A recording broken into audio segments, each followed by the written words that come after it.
Bueno, pues en todo caso, muy buenas tardes a todo el mundo, a todos y a todas. Muchísimas gracias por venir en un día como hoy en que hay un montón de actos en todo Madrid. Bueno, este acto es uno de los que se va a hacer a lo largo de toda esta semana en todo el Estado español y en prácticamente toda Europa, en esta semana en la que, como todos los meses de noviembre, se conmemora el aniversario de los tristemente célebres acuerdos de Madrid, en los que el Estado español se deshizo del Sáhara Occidental y lo regaló a Marruecos y a Mauritania.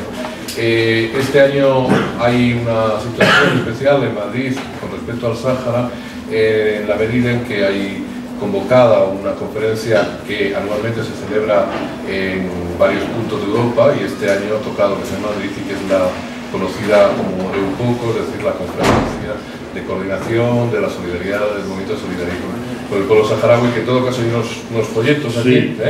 que luego podéis llevaros si alguno no los tiene todavía o alguno les interesa en poder distribuirlos, ¿no? Bueno, la cuestión es que en un noviembre tal como esta semana, pero en el año 1975, el dictador estaba moribundo, estaba a punto el Estado español de dejar de ser franquista para ser juancarlista, y en ese interín en el que el dictador estaba debatiéndose entre la vida y la muerte, las clases dominantes en el Estado español decidieron librarse de algunos de los problemas que tenían que resolver. Y uno de ellos, evidentemente, era el problema del Sáhara. Era una cuestión no resuelta porque no se les había concedido, desde luego, el derecho a la autodeterminación, a pesar de que había un proceso iniciado en Naciones Unidas para llevarlo a cabo, y la presión de Marruecos, sabiendo la dictadura alauí que la situación española era de máxima debilidad,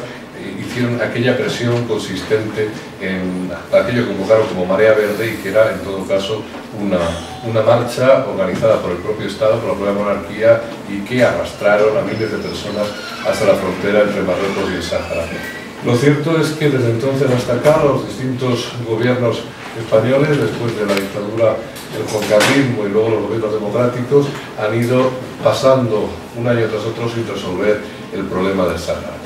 En aquel momento éramos, desde luego los que estamos aquí, bastante más jóvenes. Algunos de los que están en el público probablemente ni se acuerdan o acababan de nacer, y bueno, pues tenemos entre nosotros algunas personas que son de alguna forma protagonistas de los eventos relacionados con el Sáhara. Por ejemplo, Pepe Taboada, presidente de CEA Sáhara, pues en aquel momento, como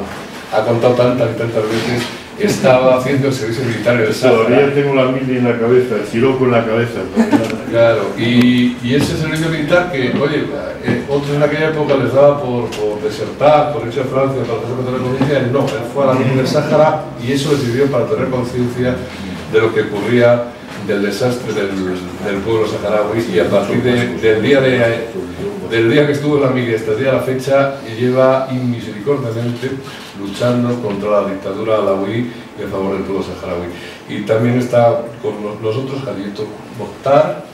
esta compañera que está aquí en la mesa y que es representante aquí en el Estado español de la Unión Nacional de Mujeres Saharauis. Y por último hablará también el diputado en la Comunidad de Madrid, en la Asamblea de Madrid, Mauricio Valiente, que es este señor con barbas, y que tiene algunas virtudes con respecto al tema que estamos tratando, y es que él siempre ha estado trabajando profesionalmente como abogado, también dentro de la Comisión Española de Ayuda al Refugiado y luego en el Parlamento Autonómico de Madrid, a favor de la causa del asilo, del refugio y de la solidaridad con los pueblos oprimidos, por ejemplo el pueblo saharaui. La cuestión es que la idea de hacer este acto, que ha sido muy deprisa y muy corriendo, y desgraciadamente coincidió también con la salida de un largo puente madrileño, que cuando empezamos a organizarlo la semana pasada ni se nos había ocurrido que existía,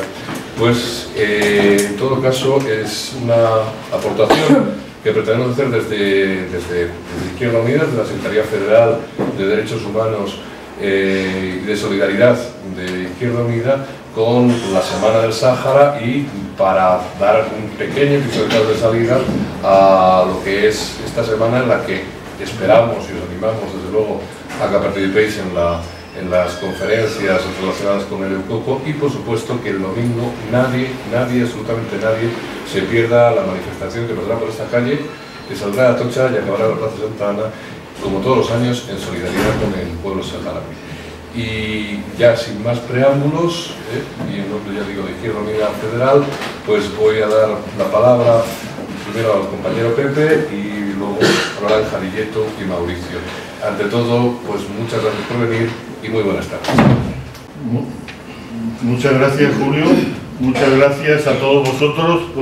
a Izquierda Unida, por habernos invitado a este acto de solidaridad y apoyo a la causa del pueblo saharaui. Este es un partido que lo estamos jugando en casa porque realmente estar entre vosotros y en el Club de Amigos de la UNESCO también es nuestra casa, es como nuestra segunda jaima. Nosotros siempre hemos estado juntos en todas las luchas desde hace mucho tiempo, y hablar de Izquierda Unida y de la solidaridad con el Sáhara es de una misma cosa. Desde hace tiempo ha sido el partido que nos ha acompañado en esta larga travesía por el desierto y nunca nos ha fallado, y creemos que es necesario constatarlo y decirlo aquí claramente. Quiero resumir un poco lo que fue el Sáhara, lo que fue la traición y el abandono del Estado español al pueblo saharaui. Se cumplen 39 años de la Marcha Verde, y yo estaba, como dice Julio, allí. La impresión, la entrada del abandono, de encerrar a los saharauis entre alambradas, quitarles la gasolina y entregarles a un genocidio, y nos impresionó a todos los antiguos soldados que estábamos allí, a la gente de maestros, a los trabajadores canarios que trabajábamos en el Sáhara, y vinimos aquí y empezamos a decir que ese genocidio, que la gente no lo conocía porque era materia reservada en ese momento, teníamos que difundirlo como fuera. Era un intento de exterminio. Hassan II dijo que en una semana tomaría el té en el Ayun y acabaría con esas bandas de saharauis que se resistían. Han pasado 39 años y los saharauis resisten, organizados, están cada día más fuertes, le reconocen cada vez más estados, la solidaridad en el mundo avanza, y Mohamed VI y el hijo de Hassan II está cada día más acorralado, más sin saber qué hacer, más nervioso. Yo quiero dejar esta etapa histórica de 39 años y mirar un poco más hacia el futuro de la situación. Nosotros, la responsabilidad de España en el conflicto es total. España sigue siendo potencia administradora. En las Naciones Unidas, cuando se habla del Sáhara Occidental como colonia, la última colonia de África, ponen potencia administradora y sale España. Sigue siendo responsable España, aunque quiso, no pudo transferir la soberanía del territorio a Marruecos. Ningún país del mundo reconoce la soberanía de Marruecos sobre el Sáhara, porque tiene, según la ley de las Naciones Unidas, los principios, tiene que consultarse al pueblo saharaui lo que quiere ser. O quiere integrarse en Marruecos, o quiere ser una autonomía de Marruecos, o quiere ser independiente. Pero hasta que ese referéndum de autodeterminación no se haga, España sigue siendo responsable de lo que les está ocurriendo a los saharauis. Y como dice el presidente saharaui en muchas ocasiones, el dolor y el sufrimiento de miles de saharauis, de las familias que están en campamentos de refugiados a un lado del muro y en las zonas ocupadas al otro lado del muro por Marruecos, es responsable de la España de su pasividad de no asumir esa responsabilidad. Así que el Estado español, el gobierno español, todos los ciudadanos españoles, los partidos españoles, las instituciones, somos en cierta forma responsables del dolor de los saharauis durante tantos años. Por eso, cuando le explicas a la gente por qué hay cientos de asociaciones, miles de personas solidarias en España con el Sáhara, porque cuando le explicas esto, conocen a los saharauis en los campamentos, se dan cuenta de la dignidad y de la resistencia que tiene este pueblo. Y aparte de asumir la responsabilidad que los partidos no asumen, cada uno quiere ayudar en la medida de sus posibilidades. Lo que sí tenemos que decir claramente es que los partidos de la democracia española que han gobernado en España no han ayudado en nada, al contrario, en muchas ocasiones, para buscar una solución al pueblo saharaui. Ni el Partido Socialista ni el Partido Popular apoyan realmente una descolonización inacabada. Ellos sacrifican como moneda de cambio a los saharauis para llevarse bien con Marruecos. Es cierto que Marruecos, la relación con el vecino del sur es muy difícil, somos vecinos, tenemos que entendernos en algunas ocasiones, pero no a costa del pueblo saharaui. Y los gobiernos de la democracia de España han asumido ese chantaje, han cedido a ese chantaje. También quiero decir que el conflicto del Sáhara no es un conflicto de izquierdas o de derechas. Yo sé que la izquierda, por su base y sus principios de solidaridad, de lucha por la libertad, por la justicia, siempre han estado cerca de nosotros. Pero también se admite gente que, aunque no sea de izquierdas, defienda los derechos humanos. Por eso nosotros decimos que la solidaridad con el Sáhara es muy transversal. Hay gente de derecha, de centro, de izquierda, la mayoría, pero que cabe todo el mundo que respeta los mínimos derechos humanos. Porque a los saharauis, en definitiva, lo que le han hecho es que les hemos entregado a su territorio a un ejército invasor, les están saqueando sus riquezas naturales y les tienen 39 años en unos campamentos de refugiados o en las cárceles bajo la tortura de Marruecos. Y aquí nadie dice nada. Pero nosotros queremos pedir en los próximos años electorales el voto a los partidos que realmente apoyan, igual que apoyan otras causas justas y que otros partidos las han abandonado, apoyan al pueblo saharaui. Porque el pueblo saharaui, muchos de los saharauis tienen DNI español, han sido españoles, han sido las 53 provincias españolas del Sáhara Occidental. Y por eso los saharauis les sentimos cerca. Y necesitamos, como problema interno que es, ponerlo en los programas electorales de los partidos para decir: esto no es que sea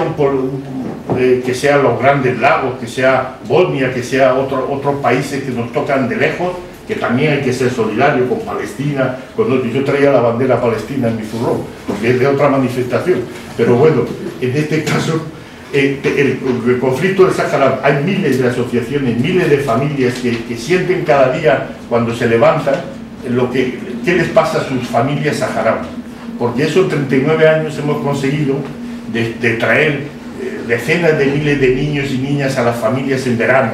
de hacer marchas, de hacer conferencias, exposiciones, que haya calado el conflicto del Sáhara en la sociedad española.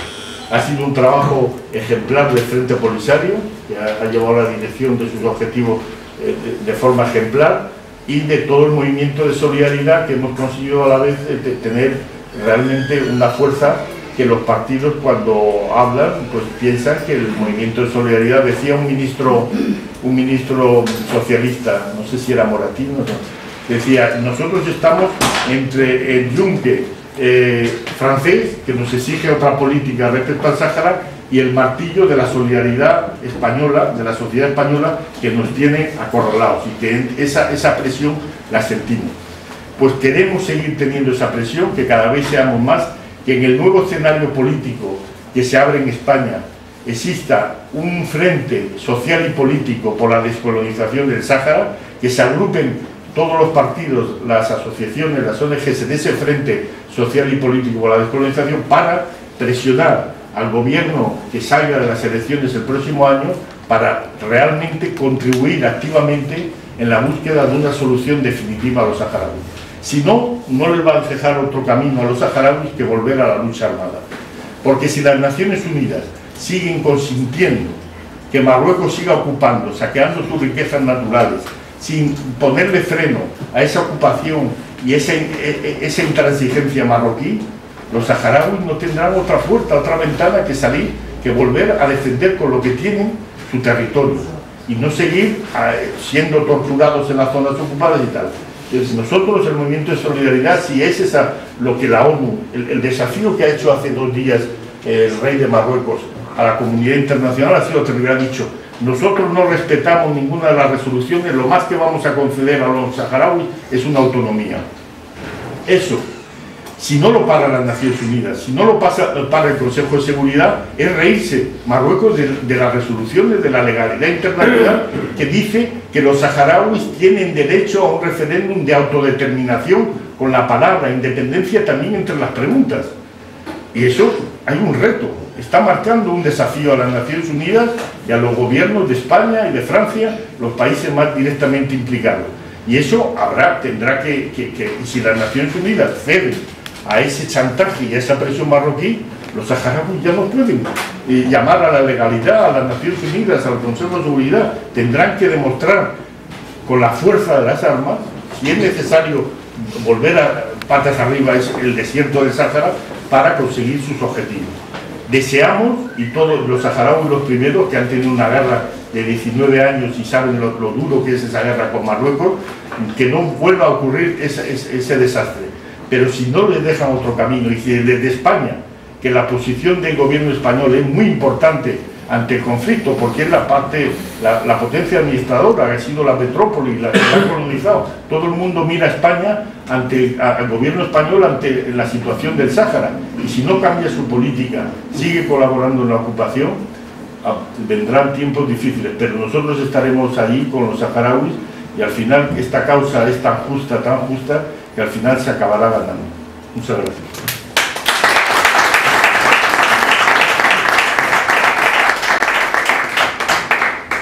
La siguiente persona que va a intervenir es Khadijetu Mokhtar, en nombre de la Unión de Mujeres Saharauis. Es un momento muy decisivo para todo el proceso político de esta lucha de liberación que lleva todo el pueblo saharaui en su conjunto. Yo quería decir que me ha parecido muy interesante la anotación que decía sobre la solidaridad del pueblo saharaui con otras causas, y también de los movimientos que están apoyando a la lucha del pueblo saharaui, como es la causa del pueblo palestino y otras causas, porque las mujeres saharauis, aún estando enfrascadas en la liberación de nuestro pueblo, como el resto del pueblo saharaui, llevando una doble tarea, que es la de sobrevivir en unos campamentos de refugiados y vivir de esa ayuda humanitaria necesaria para el funcionamiento de nuestras instituciones y de la misma estructura de los campamentos. También tenemos esa batalla a nivel exterior, en la que hemos tenido una parcela muy importante de solidaridad con otras causas, como puede ser el pueblo palestino. Hemos estado, la Unión Nacional de Mujeres Saharauis, en Palestina más de 2 veces, con la plataforma de mujeres artistas, para solidarizarnos con las mujeres palestinas, también apoyarlas, decirles que hay otras mujeres en el mundo que sufren igual que ellas la ocupación, pero que al mismo tiempo las animamos para que sigan con esos proyectos de desarrollo que tienen en las diferentes escuelas de formación, en las escuelas para la educación de los niños. También hemos estado compartiendo esa solidaridad, ese apoyo con los diferentes áreas de África, donde nos sentimos parte, porque formamos parte de la Unión Africana como Estado independiente, pero también formamos parte de unas estructuras feministas muy importantes a nivel de de África, a nivel de los departamentos de derechos humanos y de empoderamiento de las mujeres, donde la Unión de Mujeres Saharauis ha participado en diferentes plataformas para apoyar a las mujeres africanas, especialmente aquellas que son las que llevan a cabo todo el peso de la economía familiar, para que estas mujeres tengan derecho al agua, tengan derecho al reparto de los terrenos para sus cultivos. También hemos estado apoyando mucho a las mujeres tunecinas durante la revolución, para que éstas vuelvan a retomar el papel que ellas tenían, y ellas han visto que las mujeres saharauis tienen una larga trayectoria de lucha por la liberación de su pueblo, pero especialmente en lo que es el proceso de empoderamiento de las mujeres a nivel de la educación, de la formación, también a nivel de organizaciones ya más internacionales a nivel de Naciones Unidas. También estamos trabajando mucho en el empoderamiento de las mujeres a través del programa y proyecto del 10×10, del derecho a la educación de las niñas. Y esto hay que decirlo porque las mujeres saharauis estamos, como he dicho, muy enfrascadas en la lucha de liberación, que absorbe todas nuestras energías. Y he de decirlo porque muchas veces en muchos foros, sobre todo a nivel de los medios digitales, se habla mucho de que las mujeres saharauis tenemos un solo objetivo, que es el de la liberación de nuestro país, y que estamos dejando de lado otros derechos que nos confieren a nosotras como individuas, como mujeres, otras luchas de género. Y he de desmentir esta propaganda que se está movilizando mucho, especialmente tras el conocido caso de Mahjouba, para decir que eso es una infamia, es una tergiversación y es una manera de desvirtuar la lucha en general del pueblo saharaui, pero especialmente la lucha de sus mujeres. Yo creo que también es un ataque directo el ocupante marroquí, porque sabe que las mujeres saharauis son realmente las que están abanderando esa lucha limpia de liberación y en contra de la ocupación tanto en los territorios ocupados, desenmascarando esa brutal represión que ha vivido el pueblo saharaui desde hace más de 40 años, que ha estado silenciada muchísimos años y que ha visto la luz solamente a partir de la intifada del 2005, porque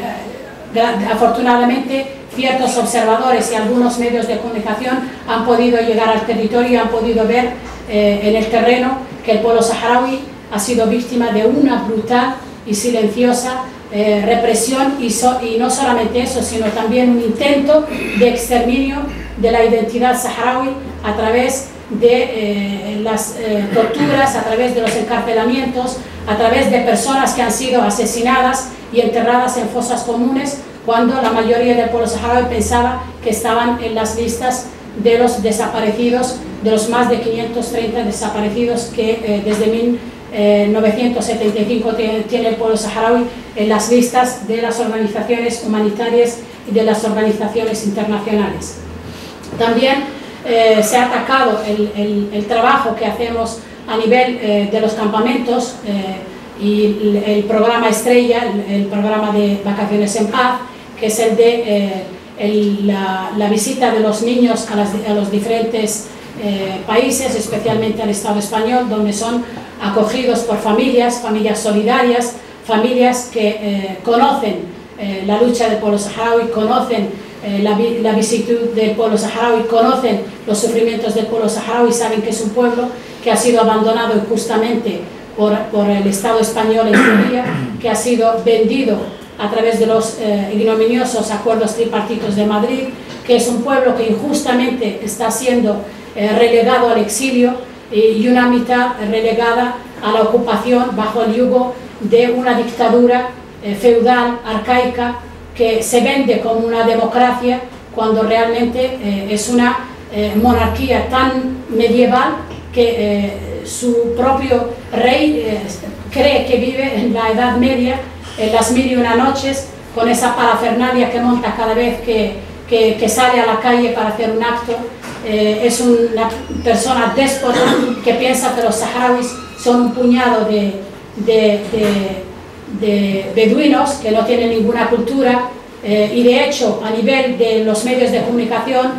solo muestran el folclore como si fuéramos los indios rojos en América, que solamente servimos para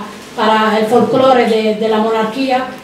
para esa multiculturalidad que Marruecos quiere vender a nivel exterior.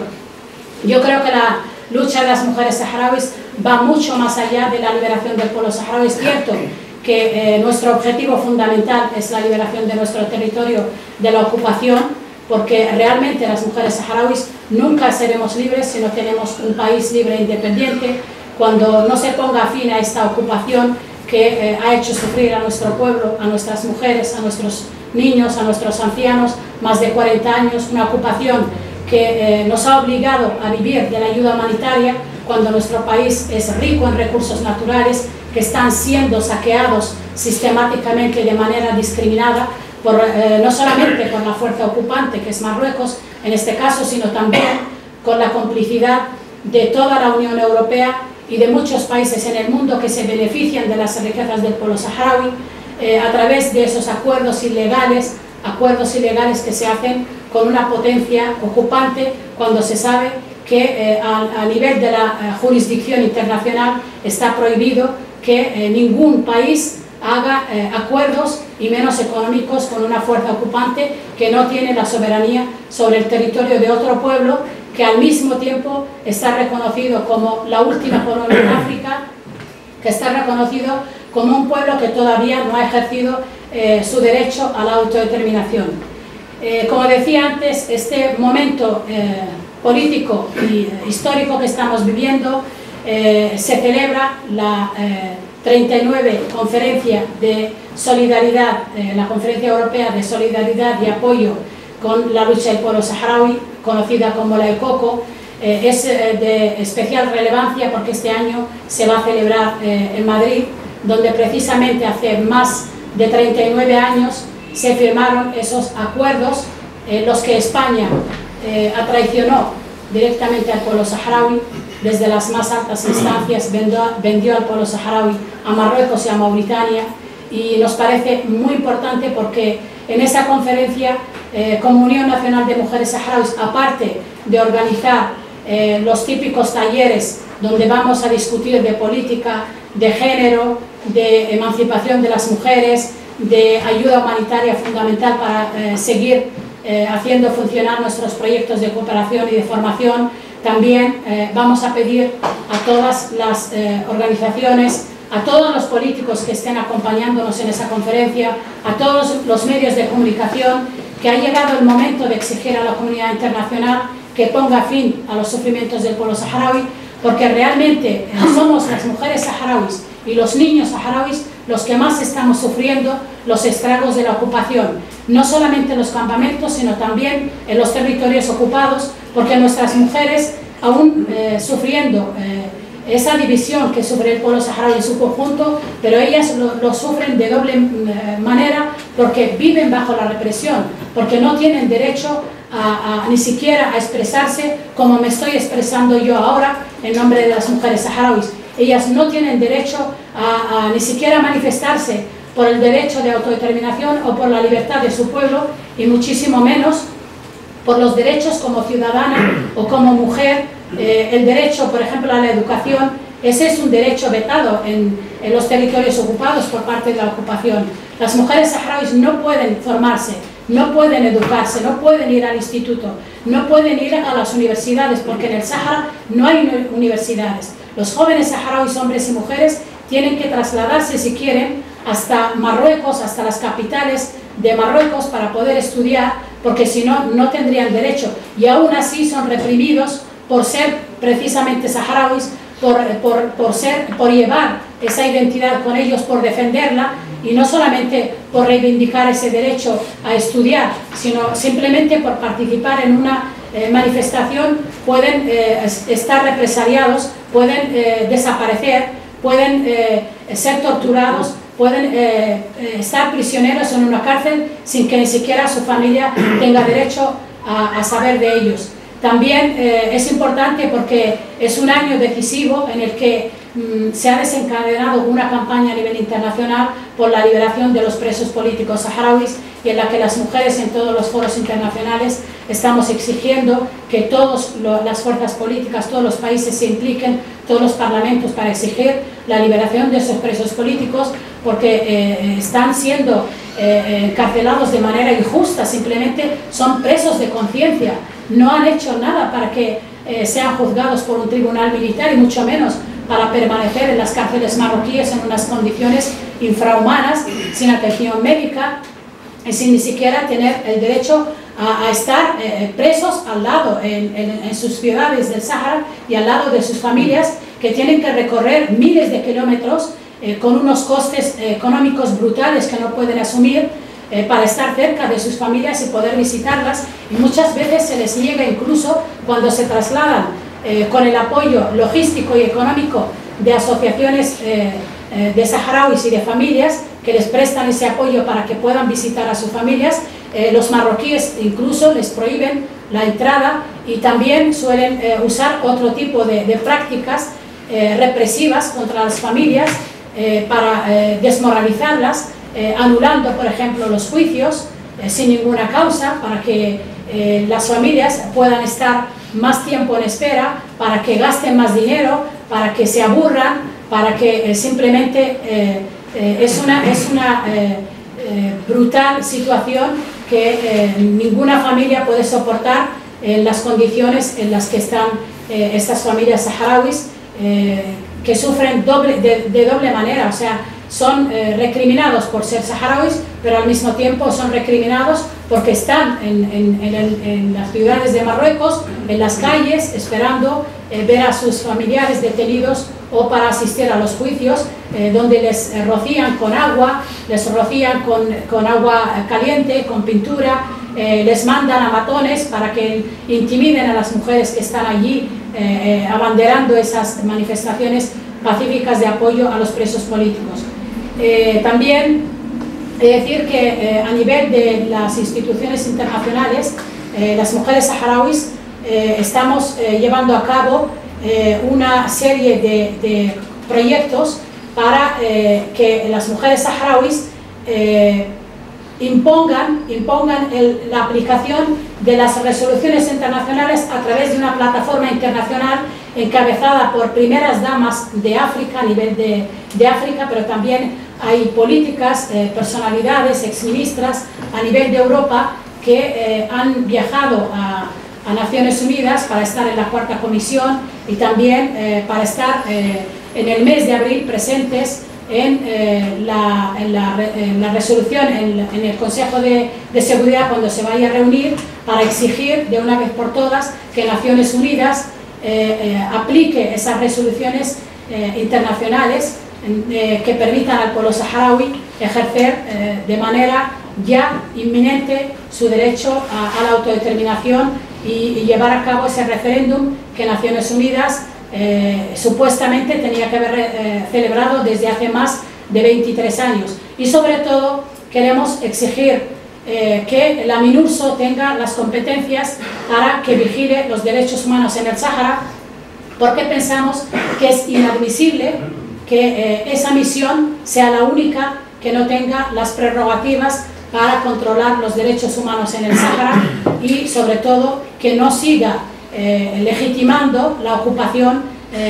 marroquí en el Sáhara. Si realmente no va a ejercer la función que se le había encomendado desde hace más de 23 años, pues tendría que desmantelarse y dejar que los saharauis busquen otras formas y otras salidas para defender ese derecho a través de las armas o a través de los medios que legítimamente el derecho internacional nos concede y del que tenemos,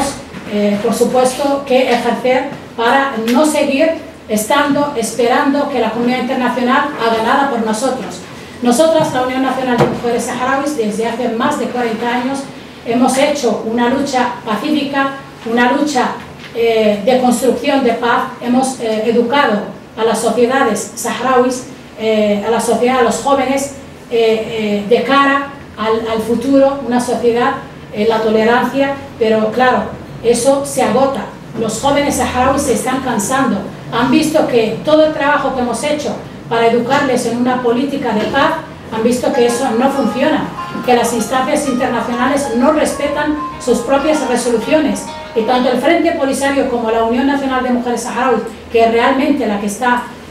llevando todo el peso de la educación de los jóvenes saharauis, hombres y mujeres, pues se está viendo contra las cuerdas, porque se nos está agotando la paciencia a todos, y el Frente Polisario también está siendo presionado por la juventud saharaui para que tome de una vez por todas una decisión que no siga permitiendo que Marruecos nos siga chuleando directamente. Y eso se ha visto, no solamente lo estamos viendo nosotros, que somos los que estamos viviendo en carne propia la ocupación, sino también la comunidad internacional a través del último discurso del rey de Marruecos, que han visto que ha dicho que se pasa por el arco del triunfo todas las resoluciones de la comunidad internacional, que no ha dejado al representante del secretario general de Naciones Unidas que venga al territorio. Christopher Ross le ha prohibido a Mohamed VI que vaya al Sáhara a cumplir su misión como enviado especial del secretario general. La representante de la MINURSO no puede estar en el Ayur porque a Mohamed VI le ha dado la gana de decirle que no puede venir ahí, porque si no cumple con lo que él quiere, pues no la va a dejar que venga. Entonces, nosotras desde esta conferencia internacional que se nos va a permitir hablar de ello, vamos a decir que es lo que está esperando la comunidad internacional. ¿Qué quieren más? Marruecos les está chuleando, no quiere cumplir ninguna resolución, les toma el pelo a toda la comunidad internacional, y solo nos falta esperar que a España no le siga tomando el pelo, que los diferentes gobiernos no se dejen presionar por Marruecos, porque realmente quien tiene que presionar y quien debe presionar y quien tiene los medios para presionar es España, porque la comunidad internacional le apoyaría. Lo único que tiene que tener agallas y afrontar de una vez por todas que el drama del pueblo saharaui es responsable España y tiene que tomar medidas en este conflicto, y tiene que tener la fuerza y su sociedad civil le apoya, porque hay más de 200 asociaciones a nivel de todo el Estado español, hombres y mujeres que llevan más de 40 años apoyando la justa lucha del pueblo saharaui. Y nunca han encontrado un gobierno valiente que asuma esa responsabilidad, y ellos están detrás apoyándolo, pero no lo han encontrado nunca. Y nosotras vamos a exigir en esta conferencia que el gobierno español tiene que asumir esa responsabilidad, y vamos a ir más allá y vamos a exigir responsabilidades al jefe del Estado español, que es el mismísimo rey. Si no lo ha hecho su padre, por lo menos este tiene que dar la cara y tiene que asumir que lo mismo que hizo su padre, dejando al pueblo saharaui abandonado, él tiene que tener la fuerza y la valentía de asumirlo. Y si no, que lo diga directamente. Hagamos la República.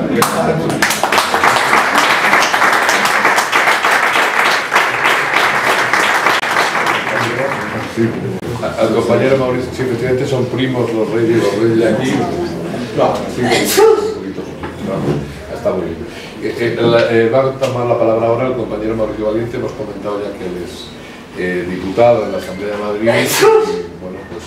una de las personas que está desde siempre llevando la solidaridad en Izquierda Unida, desde Izquierda Unida, para Izquierda Unida y sobre todo solidaridad con los pueblos. Y con todos ustedes, Mauricio Valiente, que por cierto va a ser el próximo alcalde de Madrid, todavía no lo sabe, pero seguro, los que estamos apoyándole sabemos que va a ser el próximo alcalde. Junto con el pueblo palestino, el saharaui constituye una de las mayores crisis de refugiados en los últimos decenios. Según datos del ACNUR, de la Agencia de Naciones Unidas para los Refugiados, son casi 50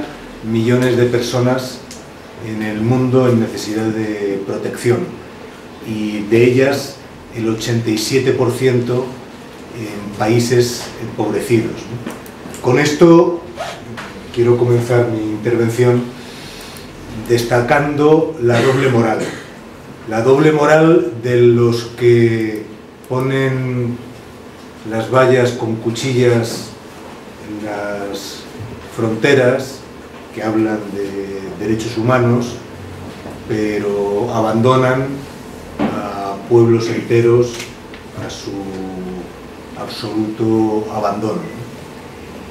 Y también la doble moral de quienes hablan de avalanchas, de incapacidad de protección frente a países como Argelia, países como la mayoría de los países africanos, ¿no?, que han asumido la protección de estos miles de desplazados. Yo creo que es un primer dato que hay que tener en cuenta por lo que voy a decir después. Además de la deuda moral que ha señalado Pepe muy claramente, yo quiero recordar que hay un compromiso jurídico, que España, como Francia, dos de los actores principales en la que deberían estar implicados en la solución de la cuestión saharaui, son firmantes de la Convención de Ginebra, del Protocolo de Nueva York de atención a los refugiados, y que eso no es simplemente pues un mandato de solidaridad genérico, es un compromiso jurídico de países que se han comprometido a atender a los refugiados, más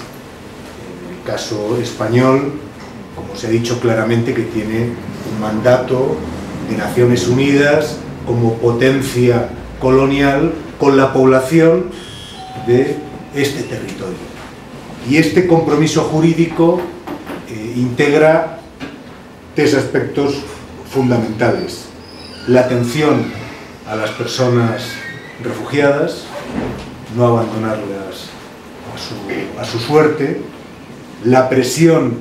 al agente perseguidor, el que ha generado ese desplazamiento forzado pues no quede impune; y la movilización de la comunidad internacional para la resolución de las causas que generaron el desplazamiento y el elemento básico de todo el derecho internacional de los refugiados, que es el derecho al retorno. Y bajo ningún concepto, pero ni en Kosovo, ni en Palestina, ni en Pakistán, se puede aceptar el desplazamiento forzado, la limpieza étnica de una determinada población. Y eso está en la base del derecho. Esto no es solo una deuda moral, que la tenemos, no, esto es un compromiso jurídico. Sin embargo, ¿qué es lo que hemos visto en los últimos años con respecto a la población saharaui? El absoluto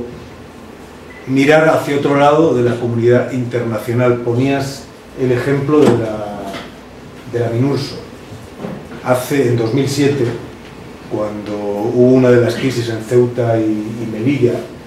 no tiene que ver con la población saharaui, pero vais a ver, para ejemplificar qué ridículo es ese compromiso de la comunidad internacional, en este caso con la MINURSO. En una de las crisis que hubo en Ceuta y Melilla, Marruecos recogió a un conjunto de inmigrantes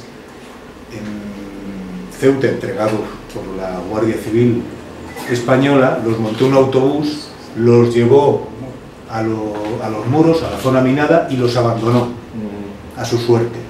Nosotros inmediatamente, yo trabajaba en ese momento en CEAR, hablamos con el ACNUR, hablamos con Naciones Unidas, y eran inmigrantes que les dejaron con lo puesto, sin comida, sin agua, sin comida, les dejaron abandonados en la zona minada. Y lo que nos dijo la MINURSO es que ellos no tenían mayor mandato que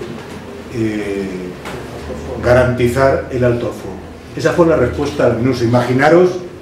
las violaciones, la represión, lo que hemos visto en los territorios ocupados, en vídeos tremendos, ¿no? En este caso concreto, esa fue la respuesta. El pueblo saharaui dio un ejemplo, yo creo que único en el mundo, de atender a estas personas. Un pueblo refugiado, qué paradoja, un pueblo refugiado que atendió a estas personas y les garantizó, pues, una atención básica humanitaria. Tafariti, creo que es. Tifariti, ¿no? El campamento donde finalmente pues fueron atendidos este grupo de inmigrantes. Pero yo creo que es bastante ejemplificador esta situación acerca de cómo está actuando la comunidad internacional y cómo la MINURSO es simplemente un instrumento totalmente inútil. Se ha denegado la protección de aquellos refugiados que han salido de los territorios ocupados alegando las torturas, las represiones, se les ha negado. Hemos tenido que llegar no solo al Tribunal Supremo en nuestro país, sino al Tribunal Europeo de Derechos Humanos para que fueran reconocidos en algunas de las situaciones más graves, ¿no? Y eso hemos tenido que hacerlo las organizaciones que atendemos a los refugiados. Ninguno de los gobiernos ha tenido una política coherente de protección a este colectivo. Y ha tenido que ser procesos larguísimos, incluso cuando algunos tenían su documento nacional de identidad español y ni siquiera se les daba protección en ese sentido. Pero es más, de presión a la gente perseguidor se ha pasado a complicidad, y lo has explicado muy bien. Acuerdos comerciales, venta de armas, cooperación migratoria y policial hasta unos niveles inauditos,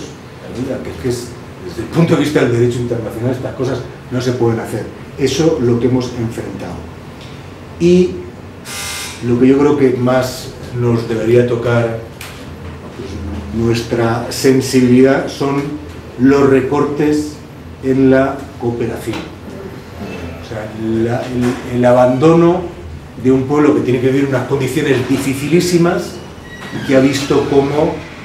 al igual que la cooperación en los últimos años, pues se ha venido descendiendo en su volumen en todas las direcciones, en especial también al pueblo saharaui, que depende de ella en gran medida para su supervivencia y cuando hay también un mandato jurídico. Y en eso yo creo que es especialmente grave el ataque que se está haciendo a la cooperación descentralizada. Y por eso también me gustaría llamar la atención. ¿Por qué? Porque claro, hay una concepción de muchas veces los recortes, sobre todo en municipios y en comunidades autónomas, se han argumentado diciendo que son ineficientes. Que bueno, tiene que ser la cooperación de la ECID, la cooperación estatal.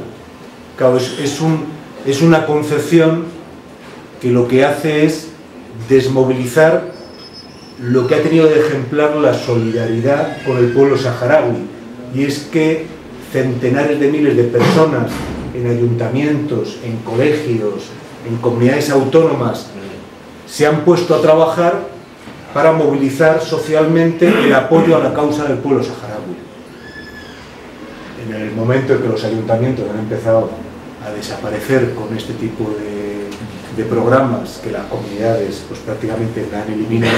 pues se ha visto afectado de una forma muy grave, ¿no? Y yo creo que eso es algo que hay que denunciar y que hay que tener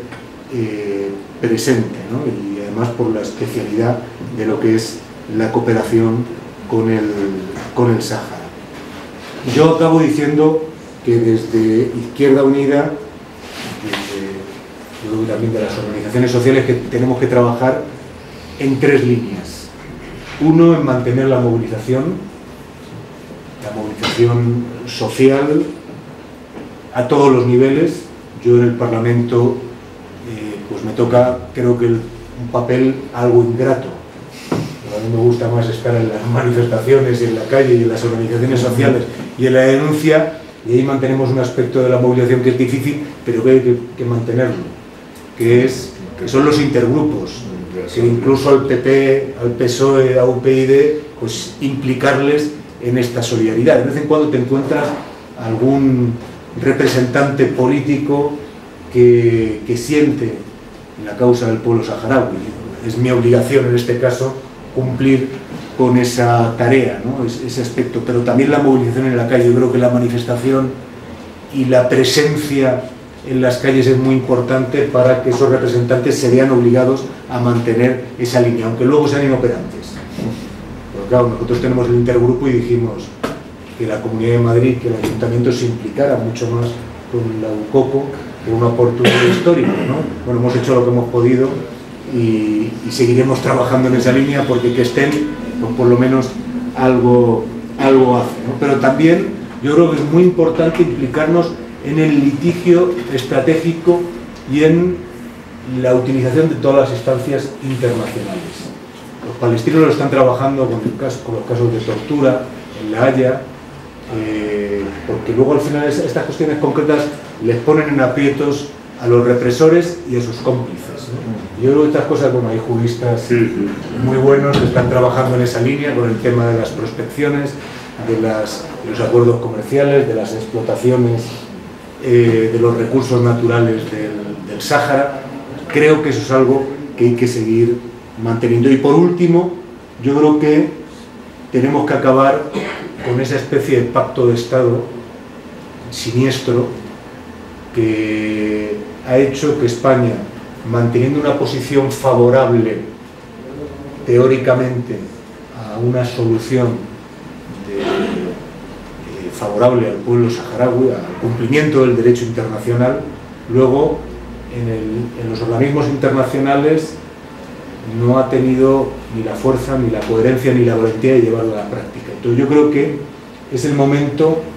de cambiar ese pacto de Estado y convertirlo en un compromiso activo y de romper también. Yo creo que estamos viviendo un momento de terremoto político en España, positivo, de final del bipartidismo. Yo creo que tenemos que aprovecharlo también para que las nuevas fuerzas que están surgiendo desde la unidad, desde el cambio en profundidad, también asuman esto como una de las banderas. No es posible un país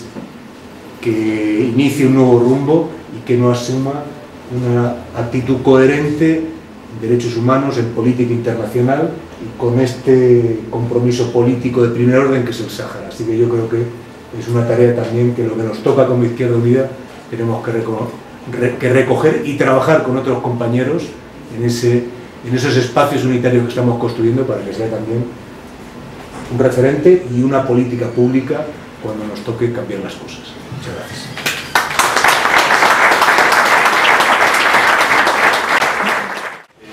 Tengo la inquietud de plantear y preguntar a ver si uno de los motivos por los cuales Marruecos aún se empeña en quedarse de facto con el territorio saharaui es que ahora se sabe que está haciendo prospecciones petrolíferas. Al parecer también han encontrado fosfatos en esa área y bueno, pues al igual como se está haciendo el Estado español en Canarias, pues no sé si Marruecos también pretende ya explotar directamente estos recursos, ¿no? Y por otro lado, la duda jurídica que tengo, un poco la pregunta más dirigida a Mauricio, es que si por la fuerza se despojó de la soberanía española del territorio saharaui en el año 75, un poco antes de la muerte de Franco, si esa provincia, si de jure, sigue siendo española. O sea, yo creo que España en ningún momento renunció a su jurisdicción y soberanía sobre el territorio saharaui. En consecuencia, entonces sus pobladores, si continúan teniendo muchos DNI español, se les debería facilitar el DNI español apenas dicen solo español por ser un territorio jurídicamente sigue siendo español o no es así. No sé cómo se plantearía esto en el derecho interno, ¿no? Nada más eso. Sobre el tema de las explotaciones del petróleo, de las materias primas saharauis, desde la ocupación Marruecos, el objetivo fundamental de la ocupación, aparte de distraer un sentimiento nacionalista, expansionista de los problemas internos, es por saquear las riquezas naturales de los saharauis. Han tenido mala suerte de tener un país muy rico en riquezas naturales. Marruecos y Francia, que está detrás, quieren dominar el saqueo de esas riquezas. Según la legalidad internacional, un país como Marruecos, que es ocupante de un territorio que no le pertenece, sino ocupante por la fuerza, según las resoluciones de las Naciones Unidas, solo podría explotar, mientras se resuelve la ocupación y se busca una solución, la explotación de la riqueza siempre que se consulte a la población autóctona saharaui y siempre que los beneficios de esas riquezas, de esa explotación, revierta en el pueblo saharaui.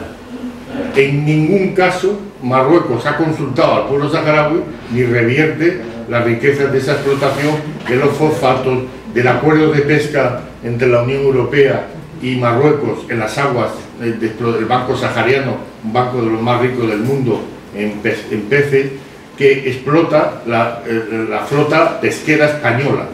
bajo la cobertura de la Unión Europea, que ha firmado un acuerdo ilegal con Marruecos en las aguas saharauis. Hay ahora una plataforma que está desplazándose desde Angola hacia las aguas saharauis de una empresa americana, Cosmos, que va a explotar y va a pinchar en las aguas del Sáhara.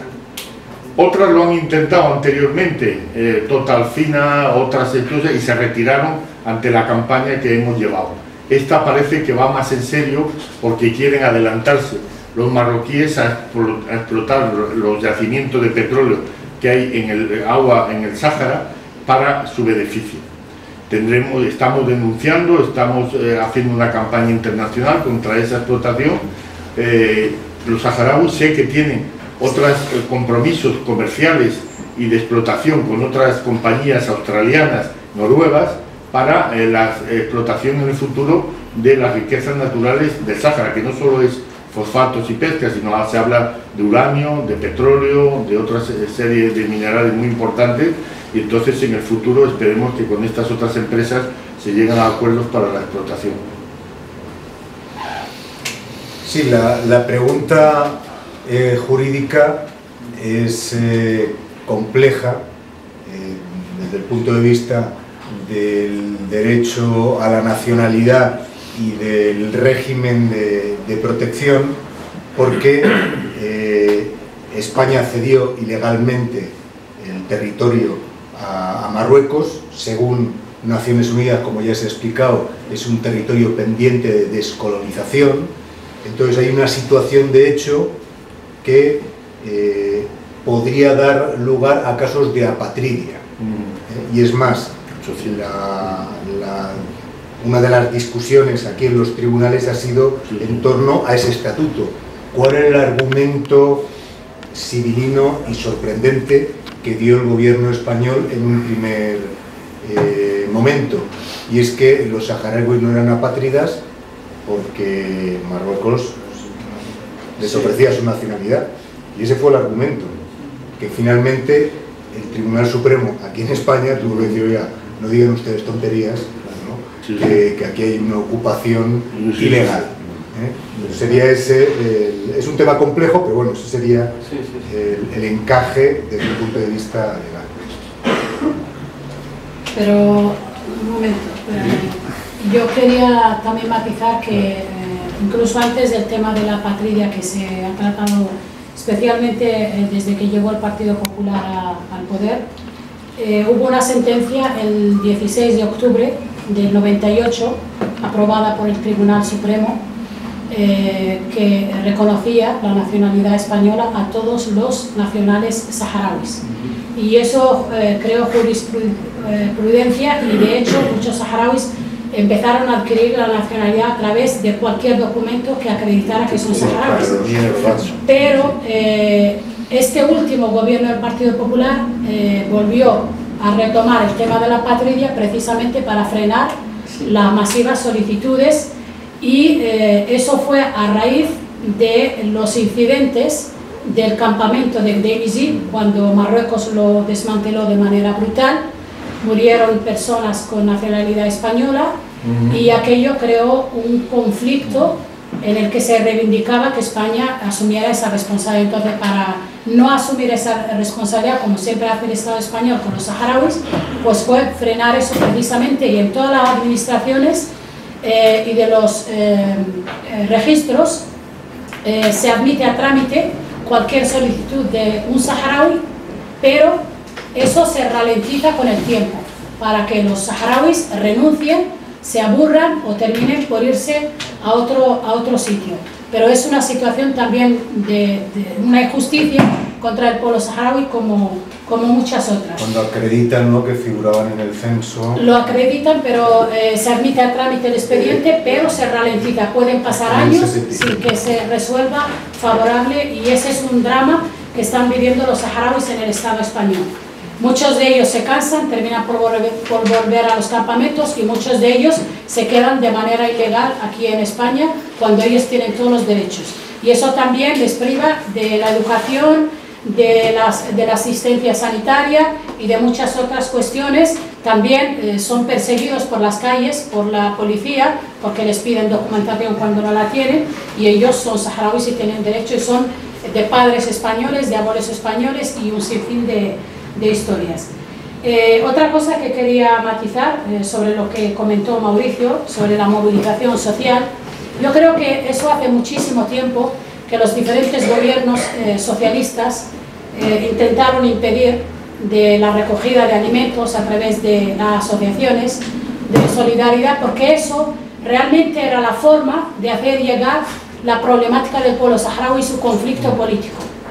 Y poco a poco fueron empujando a la sociedad civil a pensar que es un problema de unos refugiados que están en unos campamentos y necesitan ayuda humanitaria, cuando realmente el problema es un problema político, y un problema político en el que España es el mayor responsable. Por lo tanto, yo pienso que hay que volver a retomar esa movilización social, porque a nivel de las instancias internacionales yo creo que el Polisario, y también a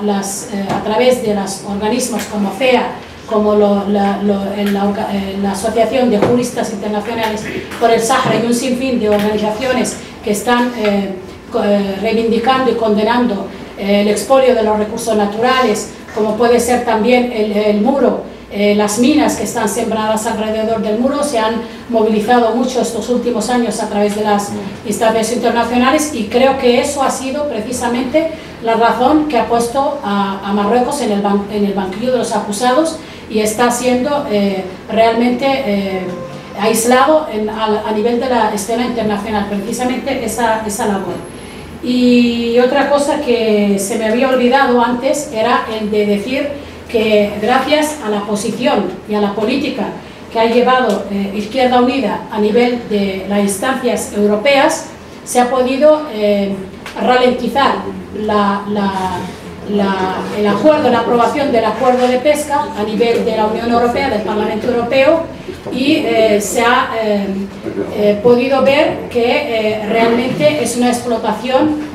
y unos acuerdos ilegales, porque intentó que hubiera ese pacto de Estado con otras fuerzas políticas, el Partido Popular y el Partido Socialista, y que muchos de ellos se han echado atrás, y gracias a los diputados de Izquierda Unida por lo menos hubo una movilización y por lo menos se conoció la problemática de los acuerdos ilegales, y ahora la Unión Europea ya tiene que mirar un poco más con lupa el tema de los acuerdos con Marruecos. Cuando nos comentabas que cuando están en las ciudades mayormente son violentados, o en las universidades, ¿eso te refieres al mismo pueblo, a las autoridades principalmente? ¿Y hasta qué punto están informados o están manipulados la opinión pública? Gracias. Bueno, yo he de decir que el pueblo saharaui desde el primer minuto ha dicho que no tiene ningún problema con el pueblo marroquí. El pueblo marroquí es un pueblo hermano, un pueblo que también ha sufrido una dictadura de plomo, que fue la de Hassan II, y una dictadura mediocre, que es la de su hijo, Mohamed VI. Es un pueblo también sometido a la ignorancia, sometido a la privación de muchos de sus derechos, a pesar de que ciertos medios de comunicación, movidos por el lobby, pues intentan vender al Estado marroquí como un Estado en vías de democratización, donde hay una mudawana que protege los derechos de las mujeres, cuando realmente la tasa de mujeres analfabetas llega al 60%, donde las economías familiares se sustentan con los trabajos en negro de la mayoría de las mujeres y de las jóvenes, especialmente de las niñas, que son esclavas en las casas de las gentes pudientes, como cuidadoras y como cocineras. El pueblo saharaui siempre ha intentado una aproximación a los partidos políticos, especialmente el Frente Polisario, a los partidos políticos que se dicen de oposición en Marruecos, pero ya sabemos que no hay partidos de oposición serios que realmente se puedan llamar como tal, porque son unos partidos que la monarquía marroquí tiene ahí en ese abanico de diversidad política, y solamente hay un partido que se llama Vía Democrática, que ha podido manifestar de manera pública que el pueblo saharaui tiene derecho a ejercer la libre determinación. Y últimamente una de las asociaciones de protección de los derechos humanos también apoya el derecho del pueblo saharaui y ha prestado cierta ayuda logística a las asociaciones de familias de presos saharauis durante los juicios que se han celebrado en Rabat y en Casablanca contra los presos políticos saharauis. Nosotros, a nivel de la Unión Nacional de Mujeres Saharauis, hemos intentado en muchísimas ocasiones tener contacto con la Unión de Mujeres Marroquíes, con las diferentes asociaciones, pero en cuanto ven nuestra presencia, abandonan los foros, no quieren saber nada de nosotras, no quieren hablar del problema, incluso son muy hostiles cuando nos ven en los foros internacionales en los que estamos presentes. Y quiero recordar también que hace poco, en una conferencia internacional sobre violencia de género, dos exministras y una directora del Ministerio del Interior encargadas de género y de emancipación de la mujer, en un foro donde asistía también Cristina del Valle, que es una mujer muy comprometida con la lucha de las mujeres saharauis. Estas marroquíes intentaron obviar totalmente el conflicto saharaui, como que no existe y que no hay una ocupación. Y Cristina del Valle les contestó que las compañeras saharauis no están presentes en este foro, porque ha sido un foro organizado por las tres culturas. Ya sabemos quién abandera eso y a nosotros no nos invitaron, pero ella habló por nosotras y dijo que que la ocupación, ella reconoce la lucha de las mujeres saharauis, que son mujeres muy valientes, que están llevando a cabo una lucha incansable por el derecho de su pueblo, por las mujeres también, y que la ocupación es el mayor ejercicio de violencia contra un pueblo, pero especialmente contra las mujeres. Con lo cual, yo creo que con el pueblo marroquí no tenemos nada, tenemos una ocupación militar en nuestro país, estamos luchando para poner fin a esa ocupación militar y ojalá que podamos convivir de manera pacífica con el pueblo marroquí, con sus mujeres, y también ayudarles con nuestra experiencia y con nuestros recursos naturales a que ellos también superen esta triste situación en la que se encuentran. Y otra cosa que quería también puntualizar de lo que comentó Julio. Tu nombre, que se me olvida siempre, Julio Rodríguez, sobre el paralelismo entre el conflicto saharaui y el conflicto palestino. Yo creo que en cuanto al tema de muros, es cierto que el pueblo palestino también está dividido por un muro, como el pueblo saharaui, incluso mucho más dramático, porque son diferentes. El muro saharaui tiene más de 10 millones de minas que se están llevando por delante muchísimas vidas humanas, y el muro palestino pues prohíbe a los palestinos pasar de un lado a otro, e incluso pueden también perder la vida si osan pasar ese muro, que yo misma he visitado y he podido ver in situ. Aparte de que son dos pueblos ocupados por una ocupación militar, yo creo que el mayor paralelismo que puede haber entre la cuestión saharaui es la cuestión o la ocupación de Timor Oriental. Y de hecho, en el último, porque son dos pueblos que han estado ocupados por una potencia extranjera colonial europea, son abandonados en un mismo momento, en el 75, durante la Revolución de los Claveles, el pueblo de Timor del Este y el pueblo saharaui durante la agonía de Franco. Las dos potencias se desentienden, abandonan a esos países. Más tarde, Portugal sí que toma partido en la solución de ese conflicto político y asume que tenía que haber cedido la autodeterminación al pueblo de Timor, mientras que España no lo ha hecho. Por lo tanto, yo creo que la mayor similitud o paralelismo es Timor del Este y el Sáhara Occidental. Y de hecho, en el último discurso de hace 2 días de Mohamed VI, una de las cosas, de las rabietas que tuvo en ese discurso, fue decir que se niega a que nadie de la comunidad internacional diga o pueda hacer paralelismos entre el conflicto saharaui y el conflicto de Timor del Este. Justo. Me fui hasta la Casa Real, mirando la respuesta de la reina,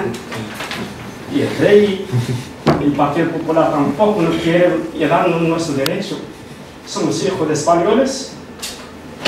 Este chico es el primer saharaui que ha mandado una carta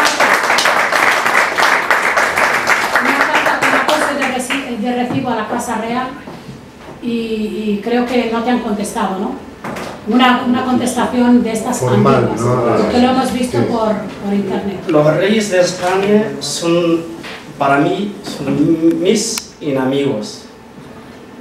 porque no quieren escuchar mi derecho. Mira la respuesta, todo que se quieren leerla, no pasa nada. Allí, bueno, si te sirve de consuelo, nosotras hemos invitado a la reina a que visitara los campamentos de refugiados para ver la labor que estamos haciendo. Se ha negado, pero se ha ido a África, mucho más lejos. Ya lo sé. Esto no, en Izquierda Unida no. Yo llevo aquí 1 año, todos los días, a todos los partidos políticos, a toda la ministra de Justicia. No quiero conocernos porque si los saharauis se fueron españoles, no pueden, va a entrar el Sáhara ocupada, va a tener un problema con los marroquíes y todo eso. Y la verdad, lo que está haciendo es injusto. Ahora, a mí, mi padre está aquí, español, y yo soy de apátrida. Lo entiendo, hijo de español no tiene país. Yo tengo mi libre familia como soy español.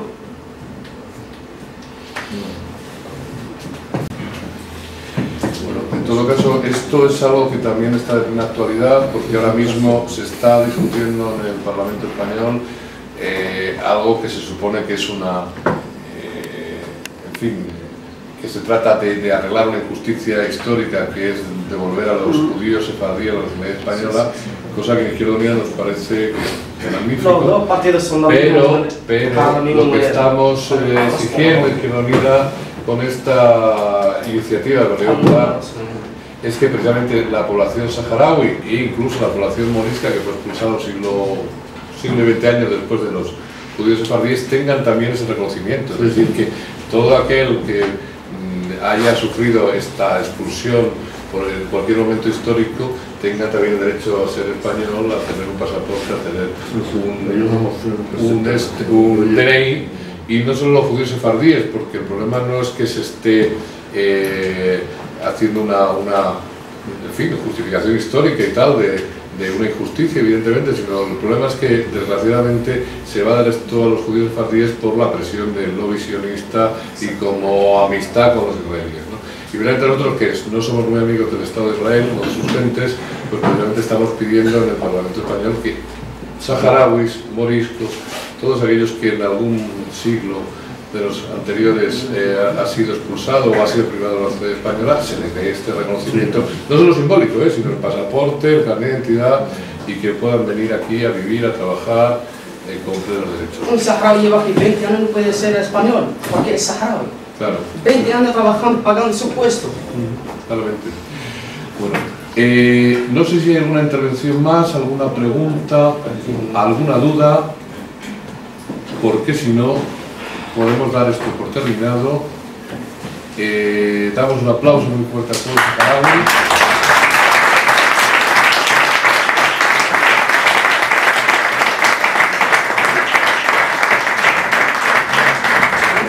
Y por si no lo habíamos dicho ya, que Izquierda Unida os llama el domingo a despertaros a una hora razonable y estar a las 12 aquí abajo, en la Plaza de Atocha, para subir esta cuesta en apoyo a la causa noble del pueblo saharaui. Muy buenas tardes y nos vemos el domingo.